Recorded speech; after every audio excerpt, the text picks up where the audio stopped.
Buenas noches, les habla Carlos Fernando Chamorro, bienvenidos a esta semana. Esta noche tendremos un informe especial sobre el enfrentamiento armado ocurrido en la zona de Pantasma entre el ejército de Nicaragua y un grupo armado irregular que las autoridades califican como delincuencial.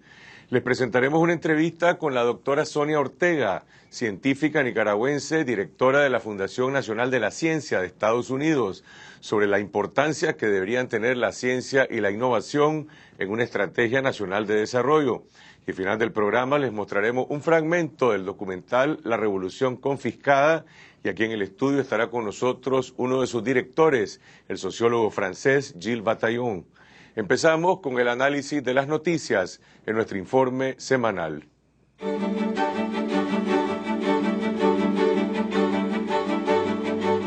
En Pantasma, municipio de Jinotega, el pasado miércoles se registraron 3 combates entre rearmados y efectivos del ejército, dejando un saldo de 2 personas muertas, un joven civil, Jairon Díaz Pastrana, y un miembro de los armados aún sin identificar. Las autoridades no han dado una versión oficial de lo sucedido, pese a que la zona se encuentra militarizada. En Estados Unidos, el gobierno federal continúa paralizado por los bloqueos de presupuesto en el Congreso. Los congresistas republicanos acudieron a una reunión con el presidente Barack Obama para discutir con él su propuesta para terminar el cierre de la administración y evitar la suspensión de pagos a la deuda pública. Aunque no se ha llegado a ningún acuerdo, la sucesión de iniciativas confirma la inminencia de un acuerdo tentativo entre la Casa Blanca y el Capitolio para poner fin a la parálisis fiscal de Washington. Esta semana fueron entregados en Noruega los premios Nobel en sus diferentes categorías. El comité que entrega el galardón ha elegido este año como Premio Nobel de la Paz a la Organización para la Prohibición de las Armas Químicas, organismo internacional que colabora con Naciones Unidas y lleva 16 años dedicado a erradicar el uso de artefactos químicos en el mundo. Su última misión nos lleva a Siria para neutralizar las armas químicas del régimen de Bashar al-Assad. En literatura, el Comité del Nobel premió a la canadiense Alice Munro.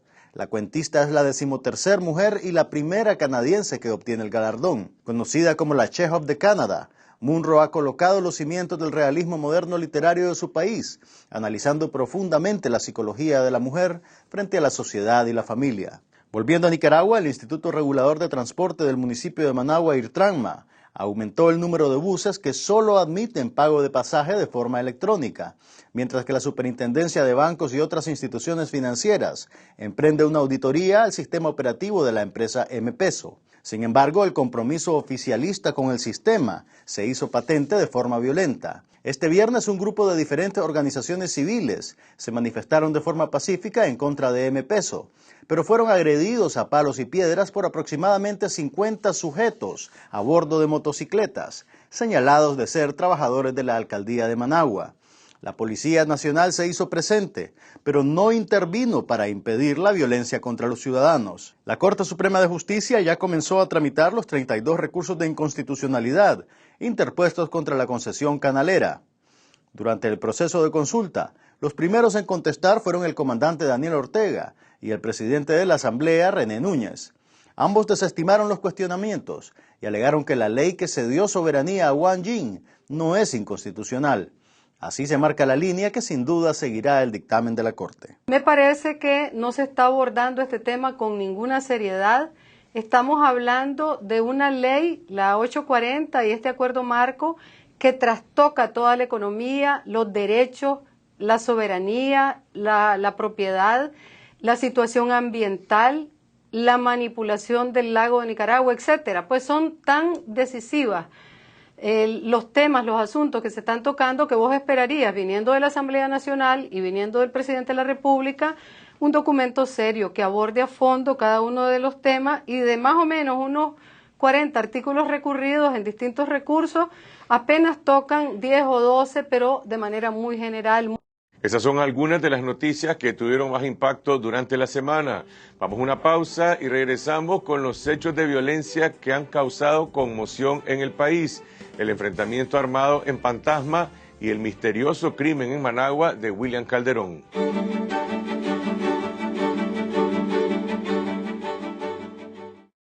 Hace 13 años era muy difícil conseguir un crédito en Nicaragua. Cuando querías cambiar la televisión, comprar su moto, la refrigeradora, una cama. Tenía que pasar mucho tiempo ahorrando. Y ni se diga de todos los papeleos. fiadores, constancia. Yo recuerdo quién fue el primero que confió en nosotros. El gallo más gallo. El gallo. Sí, el gallo más gallo. Sin complicaciones, con las mejores condiciones. Todos los artículos de mi casa son del gallo más gallo. Desde hace 7 años. Desde hace 10 años.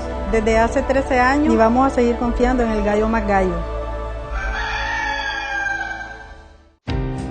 Escuchando tu música favorita.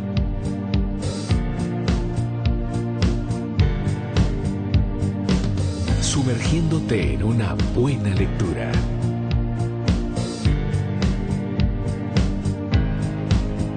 O disfrutando una charla amena con tus amigos. Siempre encontrarás la forma de relajarte. Tómalo con gusto. Deleítate con Selecto. Café molido 100% puro. ¿Y vos qué pensás? En algunas ocasiones creo que es lo mejor. Tal vez cuando sea una violación de una niña de 12 años. Por una malformación congénita en su bebé, yo creo que es mejor. ¿Cómo va a morirse la mujer y dejar a su otro hijo? Nace el niño y muere la madre. La ley no mira. Y mis hijos. Si la vida de la madre está en riesgo. Obligarle que ella pueda parir, no se puede. Debería de ser legal. No es lo mismo que me lo cuenten a que lo viva. Aborto terapéutico. ¿Y vos qué pensás? Farmacias Medco y Solotlán, nicaragüenses de corazón. Buenos precios, amplio surtido, delivery gratis. Super beneficios con su membresía del programa Salud al Día. Llama gratis 1-800-2224. Farmacias Medco y Solotlán, 60 años al servicio de los nicaragüenses. Covirsa te trae un nuevo estilo de vida. Un hogar de altura en el corazón de la ciudad. Condominio Parque del Club. Apartamentos disponibles en nuestra nueva torre. Un proyecto más de Covirsa. Desarrollando desde 1977.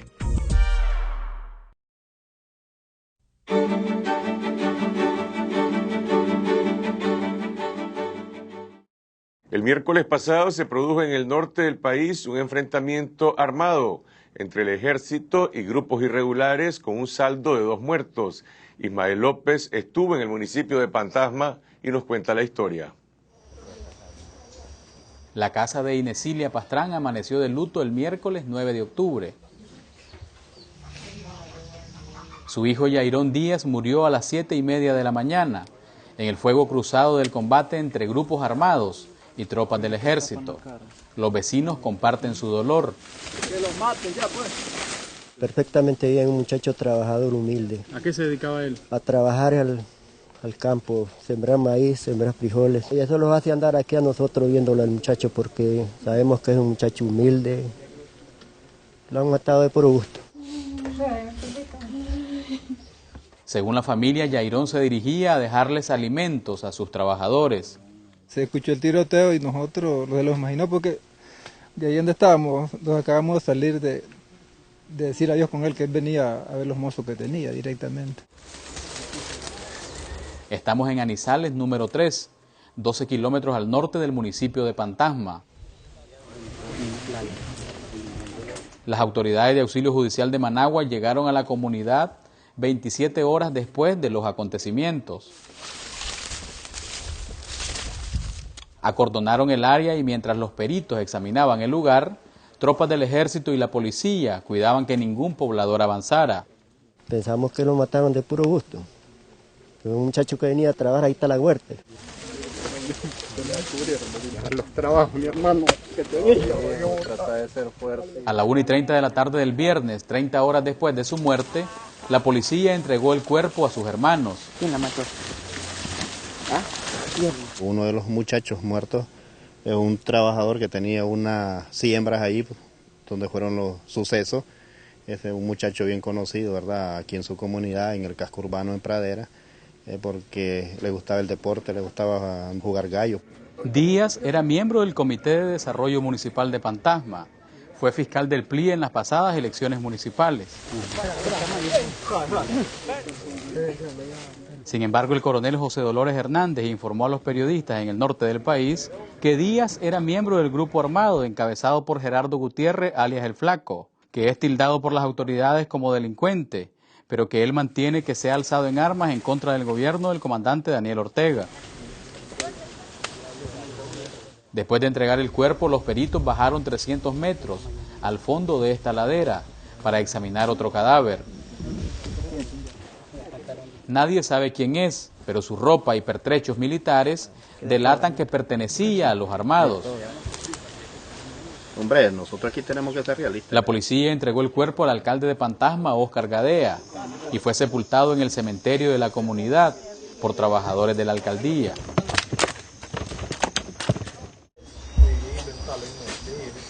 En su humilde vivienda, doña Inesilia Pastrán llora la muerte de su hijo. El balazo que le dieron fue en la pierna y lo agarraron y lo torturaron, porque esas son torturas las que le hicieron. Tiene desbaratada la cabeza y está suave el cuerpo. Supuestamente lo asesinaron hoy en la madrugada, porque la muestra está que ese que traían ahorita está duro. En la escena del combate, las autoridades recuperaron 8 hamacas, frazadas, botas militares, latas de comida y municiones de escopeta, AK-47 y M16. Después de los sucesos del Tamalaque, creo que ya son 3 enfrentamientos, ¿verdad?, seguidos. Pero desgraciadamente, pues, ahora hay hechos que lamentar y esto, ¿verdad?, solo cría inestabilidad, ¿verdad?, inseguridad, zozobra en la población que no abona a nada, ¿verdad?, a la tranquilidad de las personas. El pasado mes de julio, las autoridades manifestaron que los grupos armados no tienen fines políticos, sino delincuenciales, y eran jefiados por Gerardo Gutiérrez, alias El Flaco. Todos los que estamos aquí sí los hemos visto. Lo que pasa es que esta gente que anda armada han sido gente de esta misma comunidad, gentes conocidas, entonces sí, no podemos decir que no porque estaríamos mintiendo. Aquí pasa la gente, anda la gente armada, sí anda. Y no son delincuentes, como dicen que son delincuentes, son gente que no le hacen males a nadie, pues a la gente campesina. No he visto que a alguien le hayan robado, a alguien hayan golpeado. Aquí se recuerdan pues los hechos lamentables de la guerra de la década de los 80 y creo que esto pues están vivos esos recuerdos y no queremos volver a esos tiempos, pues ojalá de que las cosas se tranquilicen, se normalicen y volvamos a la paz que todos deseamos. El coronel Hernández informó que el grupo de El Flaco se mueve por la zona de Pantasma y le atribuyó el asesinato del secretario político del FSLN en la comunidad de Aguas Rojas, Huihuilí, en la zona del Quilambé.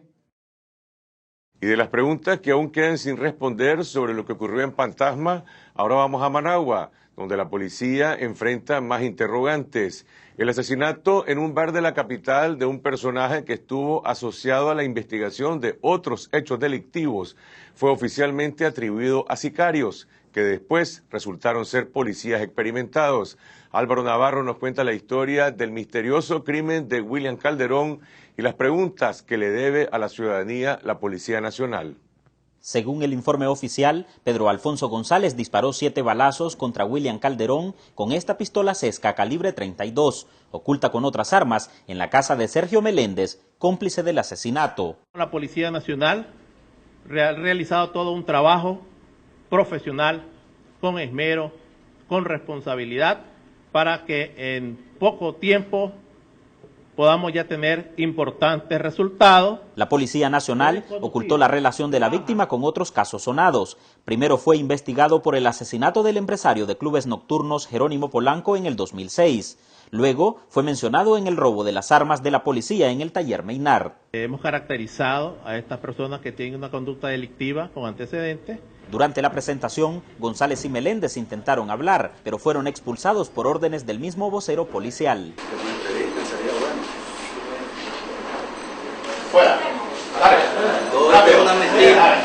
La familia de González dio la sorpresa. Probaron que el indiciado tuvo el grado de suboficial mayor de la policía. Mostraron medallas, reconocimientos, fotografías de actos de condecoración y ascensos. González fue francotirador, miembro de la Dirección de Operaciones Especiales y elemento connotado de las tropas élites Tapir de la policía. Su número de chip era el 1368. Él estaba impartiendo un curso, incluso a unos cubanos. En el 2010, a él le hicieron un traslado de la noche a la mañana para Juigalpa. Al año de estar en Juigalpa lo trasladaron a Río San Juan. Ese es un montaje. ¿Quién le está haciendo el montaje? Los altos mandos.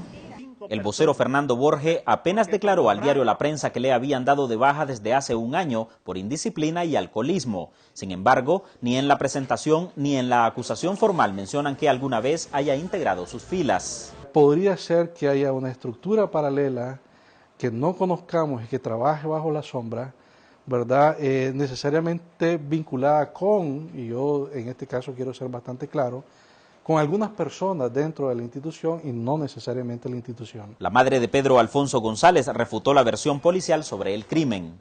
Eso es inaudito, porque eso de 7 disparos se le puede decir a un novato.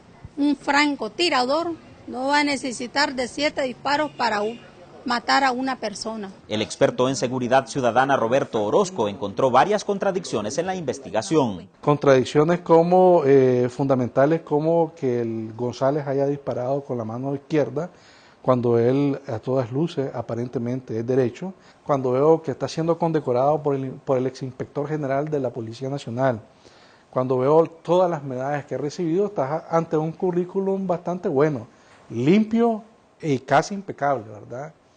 Claro que esta situación no se hubiera sido posible si este hombre realmente hubiese tenido problemas de alcoholismo. Y pregunto, ¿o es que la institución forma esta clase de personas? ¿Borrachos?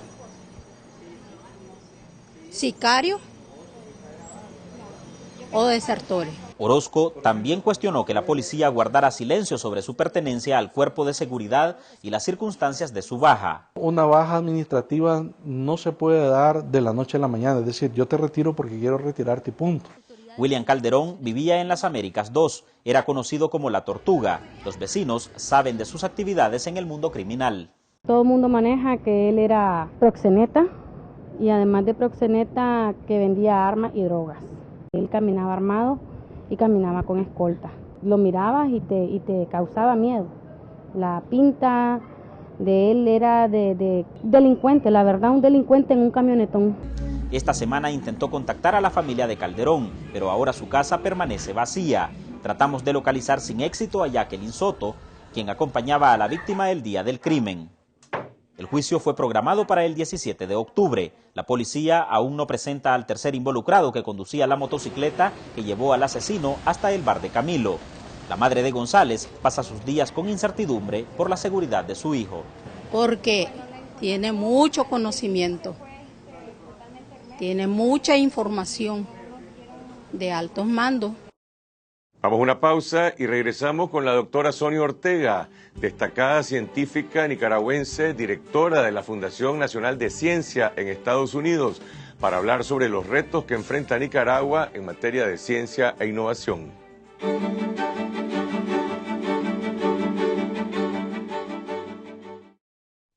Yo tengo una cuenta de ahorros. De poquito en poquito he ido juntando el dinero para cumplir el sueño de mi casa. Con mis ahorros y esfuerzo ya casi tengo la prima para mi carro. Yo trabajé toda mi vida. Me merezco un descanso. Con mis depósitos voy a asegurar mi retiro. ¿Sabías que tus depósitos, además de estar protegidos por el banco, están respaldados por el FOGADE? Hasta un monto de $10,000. FOGADE, Fondo de Garantía de Depósitos de las Instituciones Financieras. Todo comienza con un sueño de dos, queriendo ser tres, con la necesidad de un rinconcito para poder soñar juntos, un jardín para sembrar esperanzas y un comedor amplio para compartir historias. Ese espacio donde podés ser vos mismo y expresarte con libertad. Al final sabemos que solo hay algo mejor que estar en casa, estar en tu casa.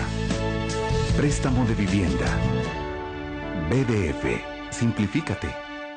Digamos las cosas como son, la economía no necesita crecer al doble. Podemos estar seguros de que la educación no requiere de más recursos. Estaríamos equivocados si pensáramos que el respeto a las leyes es vital en Nicaragua. Debemos de estar muy claros de que uniendo voluntades no lograremos avanzar. Sería un error pensar que Nicaragua puede transformar su historia.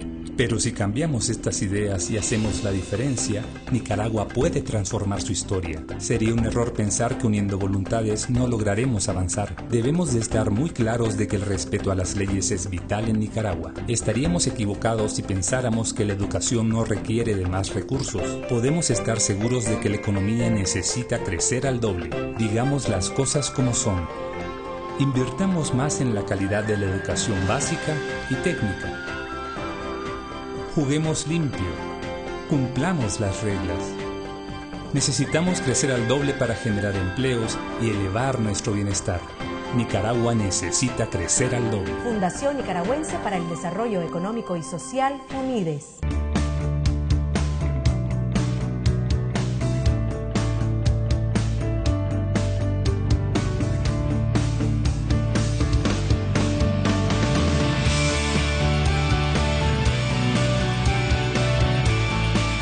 Queremos estar en cada uno de esos momentos especiales. Por eso, lo que más nos importa es la ilusión que te llevas. Llena tu vida de ilusión. Sinman, es tiempo de vivir. Confidencial, el diario digital de más rápido crecimiento. Todo lo que tiene que saber en un solo lugar. Noticias, análisis y entretenimiento. Conéctese a confidencial.com.ni.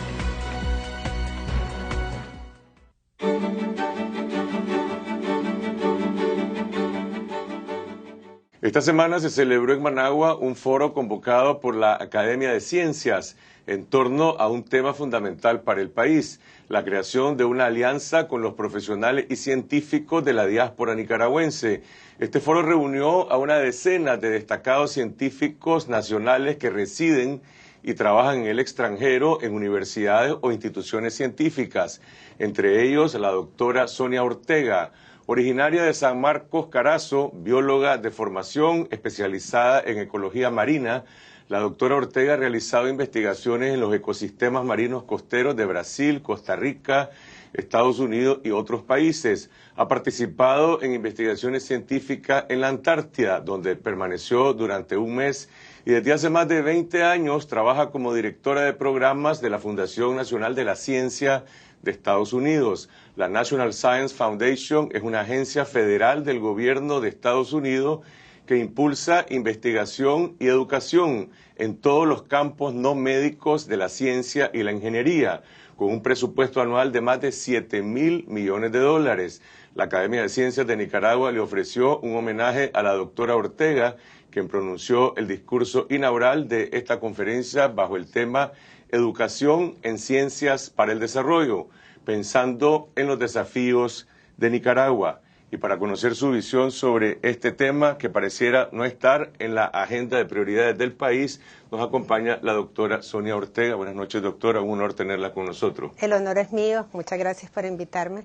Su propia biografía, una nicaragüense que dirige un programa en la mayor institución científica de Estados Unidos, que ha estado en la Antártida, es un factor de motivación para muchos jóvenes interesados en la ciencia. ¿Cómo llegó usted hasta ahí? Bueno, es una historia larga y sé que tenemos poco tiempo, pero francamente, como muchas cosas en mi vida, yo fui tomando las oportunidades que se me presentaron y empecé a estudiar en Costa Rica, después conseguí una beca y me fui a Estados Unidos. Y la oportunidad de ir a trabajar a la Fundación de Ciencias se presentó por pura casualidad. Supuestamente yo iba nada más por un año o dos y me quedé 24 años y decidí pues cambiar un poco mi carrera de hacer investigación a financiar la investigación, porque me di cuenta que era una buena oportunidad para hacer una diferencia en las carreras de las personas y tiene tal vez un impacto un poco más directo en la gente que haciendo mi investigación. Entonces cambié mi enfoque y realmente ha sido me ha dado mucha satisfacción trabajar allí, porque he tenido muchas oportunidades no solamente para mí como profesional, pero también para el resto de las personas, ¿no? Ahora, en un país como Nicaragua, que tiene tantas prioridades básicas en educación, en salud, en infraestructura, alguna gente dice invertir en ciencia, que es algo que solamente enseña sus resultados a largo plazo, pues quizás no es algo que está en la agenda del momento. ¿Qué le diría a usted?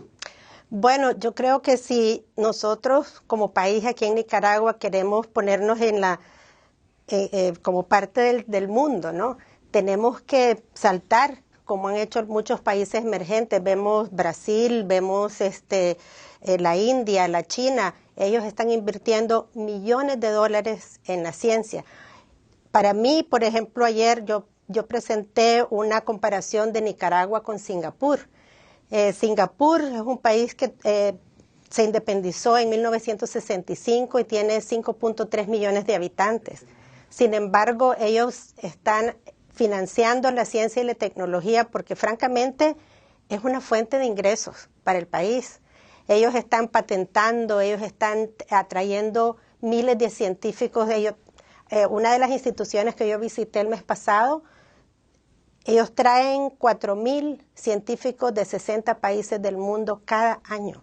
¿Y por qué Nicaragua no podría hacer eso? ¿Por qué no podríamos tener acá centros de investigación donde vengan personas de afuera a trabajar con los científicos de acá de Nicaragua? Y muchas cosas se puede producir, patentes. El futuro del mundo está en la innovación. Y nosotros si no nos saltamos y nos hacemos parte de este mundo, que todo el mundo es parte del mundo, nos vamos a quedar como un país agrícola vendiendo los mismos productos de hace 100 años. Y no podemos estar así en esa posición si queremos hacer una diferencia en el desarrollo económico, en el desarrollo social del país. Y tenemos que empezar educando a la gente. ¿Por dónde empezar? ¿En la escuela secundaria, en la universidad, en la relación de los científicos con la sociedad, con el mundo empresarial? ¿Cuál es el punto de partida? Bueno, yo creo que no necesariamente es algo lineal, sino que se pueden hacer varios puntos de partida. Definitivamente la educación desde el principio, desde los niños pequeñitos, allí es un comienzo. Se pueden hacer alianzas con la empresa privada. La empresa privada es un componente esencial para la innovación. En muchos países, por ejemplo en Estados Unidos, las 2/3 partes de la investigación que se financia es financiada por la empresa privada, no por el gobierno. En otros países es igual. Y nosotros tenemos que hacer esas alianzas con varios sectores del país. No se puede decir, bueno, vamos a esperar a educar a la siguiente generación para empezar a hacer ciencia. Todo esto se tiene que hacer simultáneamente, a todos los niveles, trabajando con la diáspora nicaragüense, trabajando con el sector privado, trabajando con los medios de comunicación que nos ayuden a divulgar la ciencia, trabajando con las escuelas, con los colegios, con las universidades, a todo nivel. Ahora, es un problema principalmente de recursos económicos, según alguna gente en el país. Otros dicen es una cuestión de visión o de voluntad política.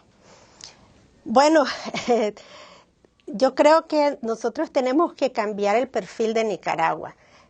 Si nosotros queremos ver a Nicaragua de otra forma, uno tiene que cambiar la visión del país. Las cosas se hacen y en el mundo, cuando uno ve los grandes cambios, han sido porque alguien ha tenido la visión de ver las cosas diferentes. Y allí es donde se empieza. Si uno tiene la visión de ver a Nicaragua como un país progresista, un semillero de ciencia, yo lo veo así. A mí, yo veo a Nicaragua con un potencial tremendo y digo, este puede ser el Singapur de esta región. ¿Por qué no?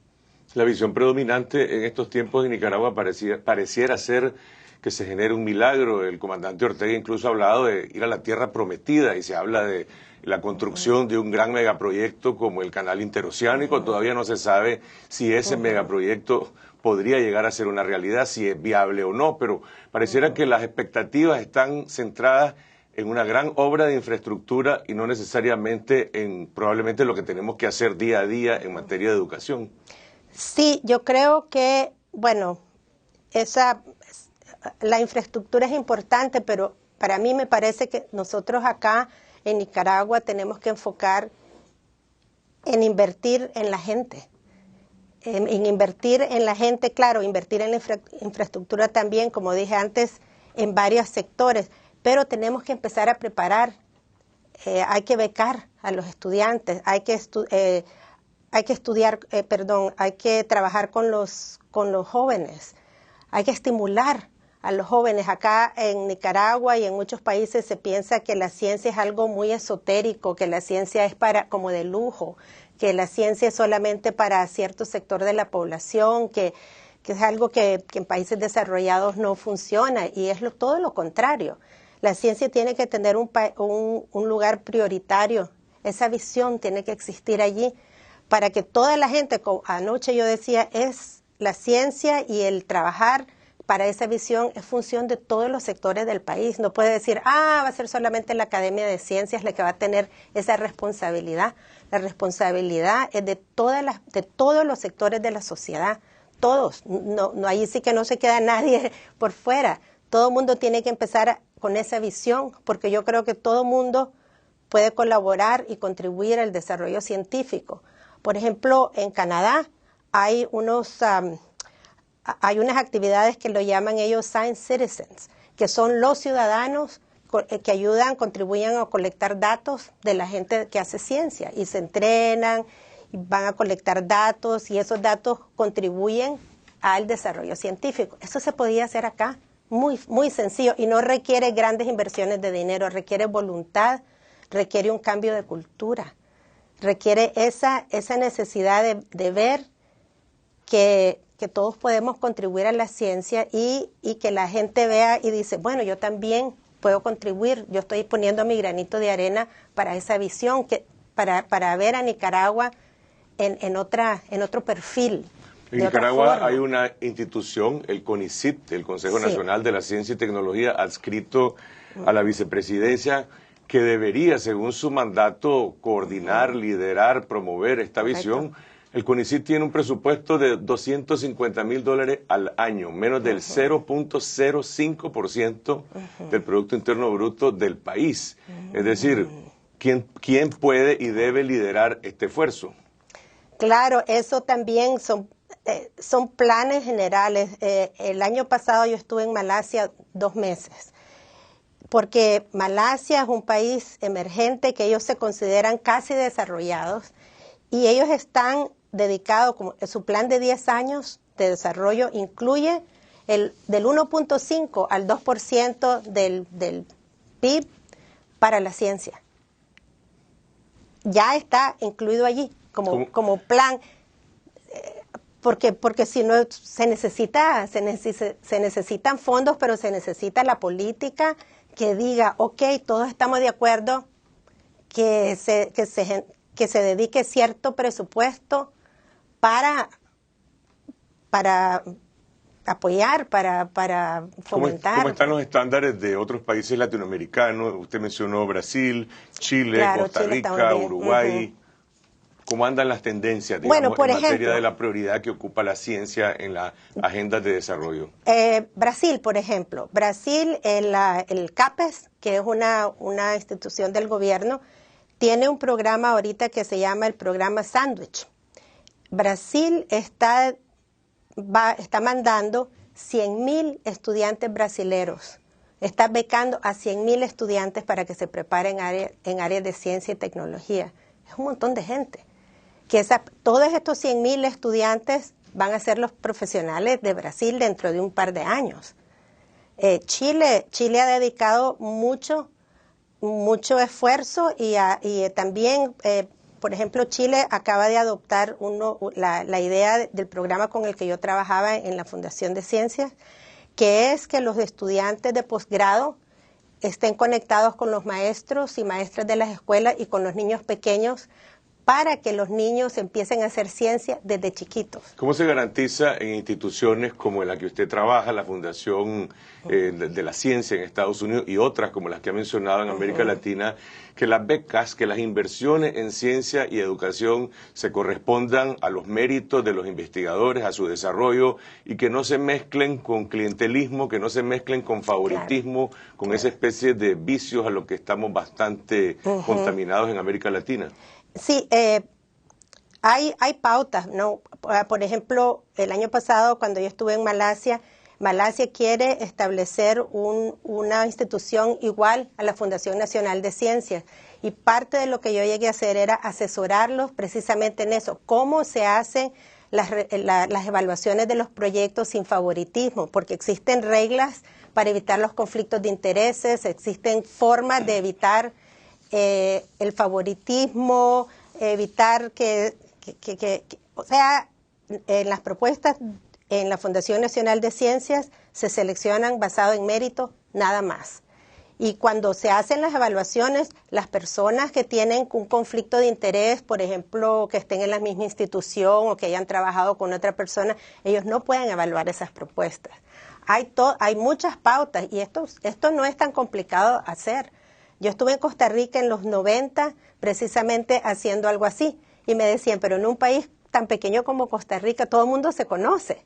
Sí, le decía yo, todo el mundo es pariente, todo el mundo se conoce y la gente de ciencia está todo en la misma madeja, le decía yo, pero sí, pero siempre se pueden evitar los conflictos de interés. ¿Se podría hacer algo semejante en Nicaragua? Usted decía Claro. ayer, así como existe un INCAE para formar administradores de empresas, podemos tener centros de investigación para formar científicos. Claro que sí, claro que sí. Yo digo, bueno, el INCAE tiene ¿cuánto? Como 50 años de estar acá en Nicaragua y es un centro de mucho prestigio, todo el mundo reconoce que los graduados de INCAE son excelentes, etcétera, etcétera. ¿Por qué no podríamos tener acá un centro de investigación científica como el INCAE? Que la empresa privada diga, en realidad es una inversión. Muchas personas no se han dado cuenta que la ciencia es una inversión, casi como un negocio, ¿no? Si uno invierte, los dividendos son grandes. ¿Por qué, por ejemplo, los países asiáticos están metiendo tanto dinero? Los países árabes están construyendo unas universidades gigantescas. Están trayendo a gente, están estableciendo campus, MIT, Berkeley, Duke, John Hopkins, están construyendo campus en todos estos países árabes, en los países asiáticos, están reclutando profesores, les pagan muy bien. ¿Por qué? Porque dicen, esto es el futuro, acá nosotros tenemos que traer gente, generar las patentes, generar productos, generar muchas cosas, porque paga. Para poner un ejemplo, los flash drives, que casi todo el mundo los usa. Una cosa tan sencilla, la cantidad, esa patente, la cantidad que ha generado de ingreso. Algo muy sencillo, ¿no? Doctora, el talento nicaragüense, los científicos como usted, algunos dispersos en distintas universidades, claro, otros conectados en redes como los que se reunieron acá en Nicaragua, ¿tienen alguna conexión con instituciones del país como la Academia de Ciencias u otros para tratar de alguna manera mantener o poner en la agenda nacional este tema? Claro que sí, y precisamente este es el tema del Congreso, la diáspora. Y no solamente la diáspora con Nicaragua, sino que incluso muchos otros países, Irlanda está trabajando con su diáspora. Muchos otros países reconocen que como la ciencia es global, que hay que estar conectado con todo el mundo, ¿no? Pero el papel de la diáspora se está haciendo más y más importante, porque antes se decía la fuga de cerebros, ahora se habla de la circulación de cerebros. Bueno, unos se van, otros vienen y ahora, por ejemplo, la diáspora nicaragüense estamos conectados. Gracias a Dios y a los medios electrónicos podemos tener conversaciones por Skype, por ejemplo, con el presidente de la academia, con el doctor Huete, nosotros nos hablamos por el Skype. Con otras personas están el correo electrónico, podemos tener conferencias, teleconferencias, videoconferencias. Esto ya no es imposible. La conexión, el establecimiento de redes es muy fácil. Gracias, doctora Ortega, y ojalá que esta iniciativa científica eche raíces más allá de la Academia de Ciencias de Nicaragua. Vamos a una pausa y regresamos con el documental La Revolución Confiscada y con uno de sus directores, el sociólogo francés Gilles Bataillon.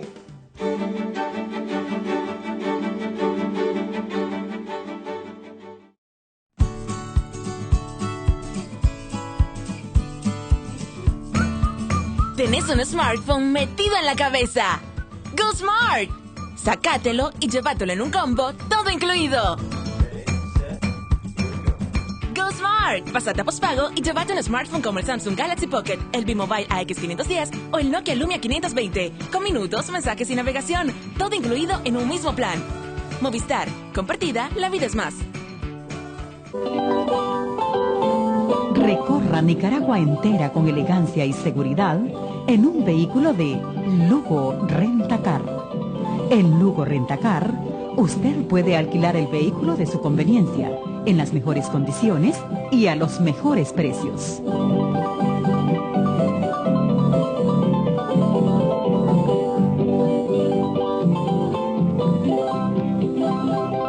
Hasta donde usted quiera llegar, Lugo Rentacar.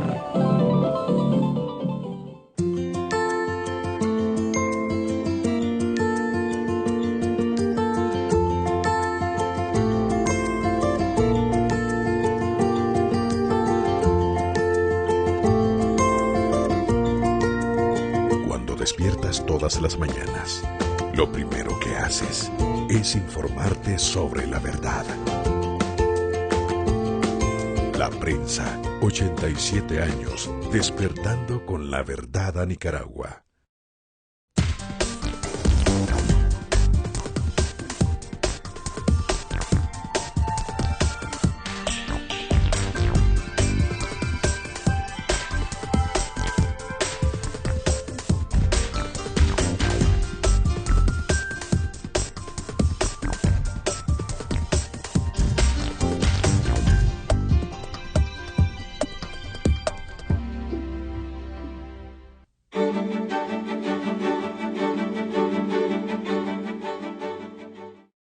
El jueves pasado se estrenó en la Alianza Francesa de Managua el documental Nicaragua, la Revolución Confiscada, una producción de más de 1 hora y 20 minutos realizada por la cineasta francesa Clara Ott y el sociólogo Gilles Bataillon, que arranca con distintos momentos de la historia de Nicaragua: el derrocamiento de Somoza, la revolución de los 80, la derrota de la revolución y el regreso al poder de Daniel Ortega.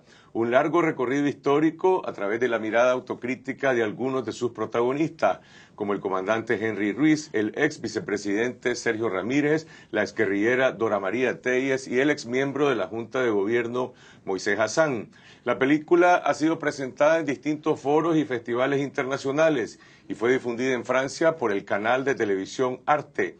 Y para conocer más a fondo sobre este documental, nos acompaña su codirector, el sociólogo Gilles Bataillon, profesor e investigador especializado en América Latina en la Escuela de Altos Estudios Sociales de París y el CIDE de México. Buenas noches, Gilles. Buenas noches. Es imposible resumir en pocos minutos una película de 1 hora y 30 minutos de duración, pero vamos a mostrar un pequeño fragmento de la Revolución Confiscada para acercarnos a la atmósfera del tiempo histórico que narra esta película.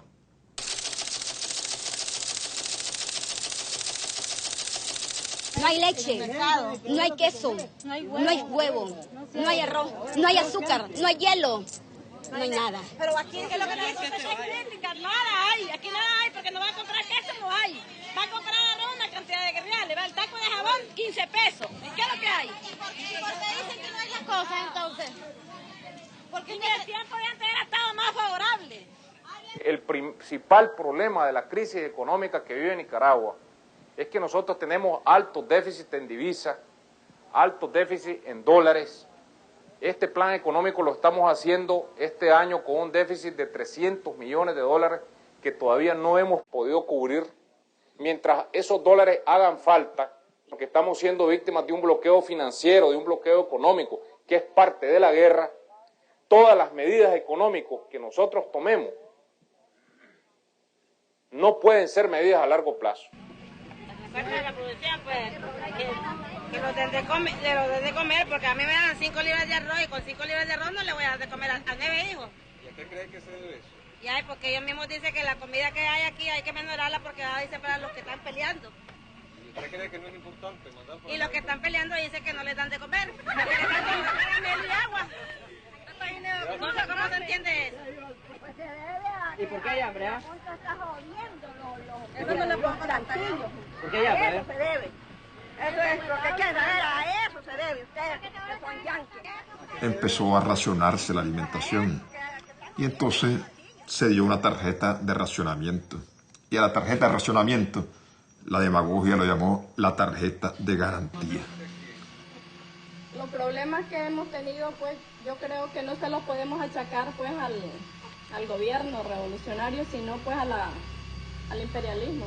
La pobre señora tiene que decir lo que tiene que decir. Si dice otra cosa le puede ir mal.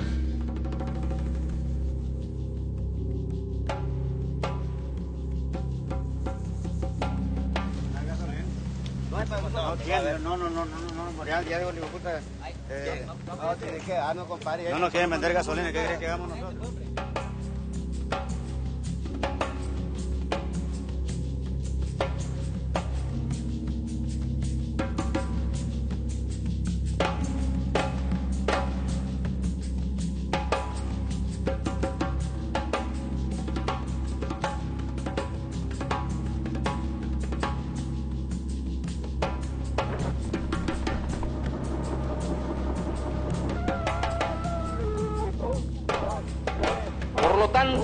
Estamos estableciendo en el país la ley de emergencia nacional para proteger a la revolución, para salvar a la revolución.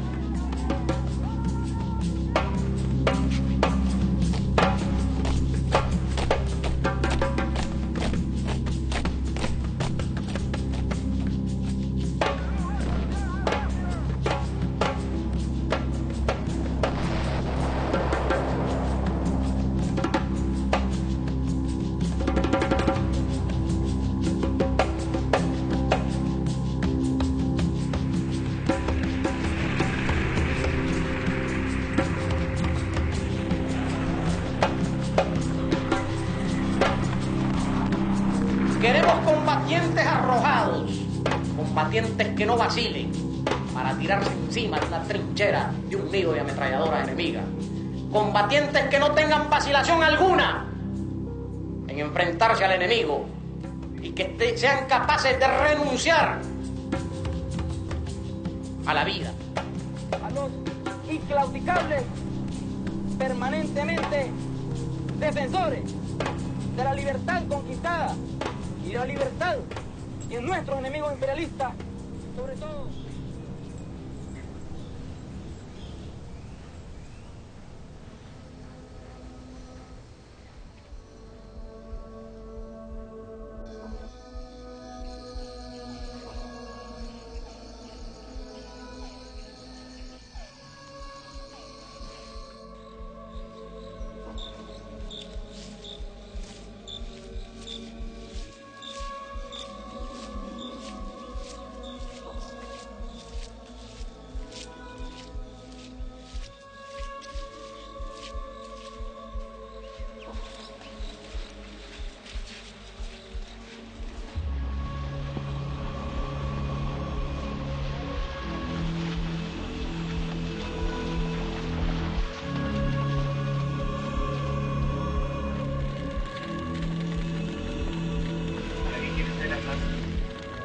Para vivir tranquilo, dormir tranquilo, comer tranquilo, que uno no come tranquilo. Si se come un bocado, aquí le queda pegado porque, ay, nomás el susto, están peleando en tal parte. Ay, y como soy madre que tengo hijos, yo pienso. Las madres nicaragüenses, mientras que no termine la guerra, no tenemos paz. Porque todas las madres pensamos, compañeros, que nuestros hijos están en la montaña.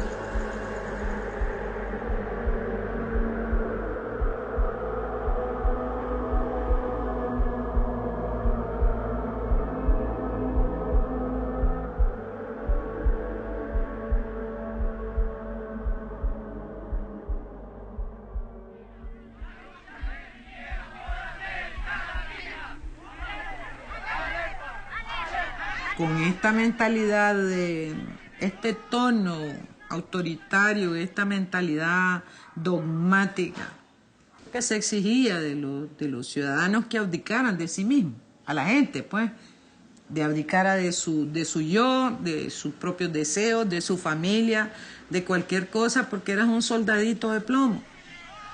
Y lo peor de todo, que era que todos se creían que venían de la escuela del Che Guevara, ¿verdad? Que es la peor escuela que ha habido, creo yo, dentro de la izquierda, la del Che Guevara, y eso sonará anatema, pero así es, ¿verdad? Por aquello de que el Che decía, ¿verdad?, de que no tenían por qué reconocerte nada, si era tu deber hacer ese tipo de cosas, ¿verdad? O sacrificar tu vida o lo que sea. Entonces, entre más cuadrada y cerrada era el desconocimiento de la individualidad y, por supuesto, reconocimiento de derechos individuales, en absoluto no había ninguno, ¿verdad? A toda esa gente le pusieron el sobrenombre o el remosquete de chabolines, que eran aquellas películas de Bruce Lee y toda esta gente, ¿verdad? De aquellos monjes chinos que caminaban sobre el fuego, desnudos en el hielo, pero que además eran tan comprometidos con su creencia en el monasterio, que tipificar a alguien de esa naturaleza y que era un chabolín.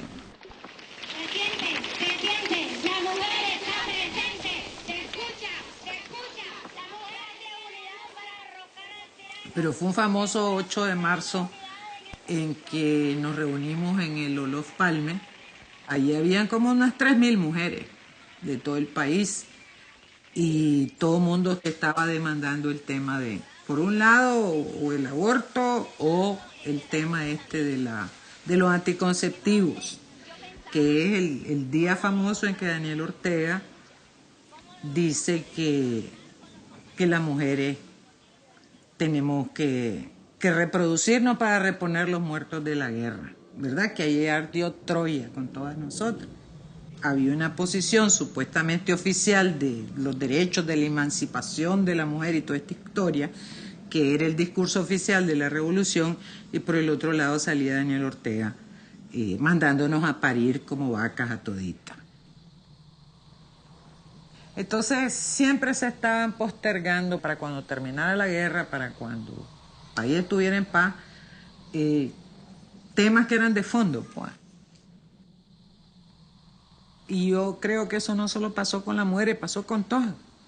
Todos los temas de fondo, nunca hubo tiempo para discutirlo.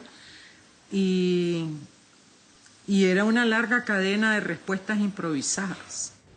Había mucho voluntarismo ideológico enfrente de la realidad, y por lo tanto el imperialismo era el gran enemigo a derrotar, y eso era una gran venda en los ojos que no permitía ver los matices que tenía la realidad. La realidad tenía muchos matices, pero todo se volvió blanco y negro, y me parece que ese fue uno de los daños seminales, germinales de la revolución. En la retórica que teníamos, en la retórica revolucionaria, efectivamente, sí habían muchas responsabilidades que se las poníamos a cuenta de la intervención norteamericana y que nos liberaba de revisar críticamente los hierros, los fallos, los errores que estábamos cometiendo en la política interna. ¿Y sabe qué pasó ahí con eso?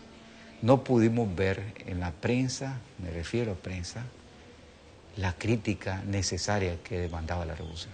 No la pudimos ver, pues, porque todo se fue al conflicto y no se vieron los procesos administrativos, los abusos que cometíamos, las violaciones a los derechos humanos. No la pudimos ver, pues, sino que solamente vimos el manojo del conflicto militar entre la resistencia y nosotros.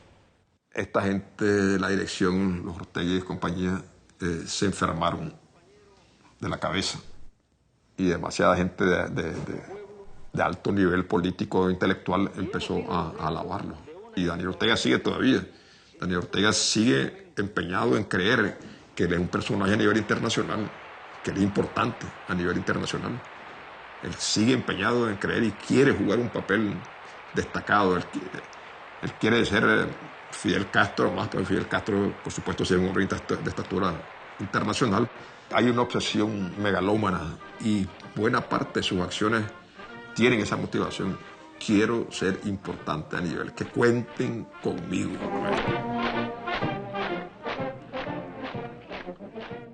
Fue entonces cuando yo dije, aquí ya sí me tengo que ir, y mandé mi carta de renuncia. Este es solo un pequeño fragmento de esta película que recorre más de 30 años de la historia de Nicaragua. ¿Por qué una película sobre la revolución sandinista más de 3 décadas después? Mira, yo soy sociólogo y empecé a trabajar la situación política en Nicaragua en 82 con el drama de los Misquitos. Y tenía ganas de hacer algo que tocara a un público más amplio que un libro científico. Un libro científico se vende a 1000 ejemplares. Con la venta está buena. Hay un poco más de lectores, pero no mucho más. Una película toca un público mucho más amplio y toca mucho más gente. No sé cuánta gente la vio en arte en las dos proyecciones que hicieron, pero la pusieron en el sitio internet de arte y más de 5.000 personas fueran a verla. Es decir, que es un material que sirve para discutir, reflexionar y para la ciudadanía. Para mí era importantísimo reflexionar sobre un evento que había conmovido el mundo.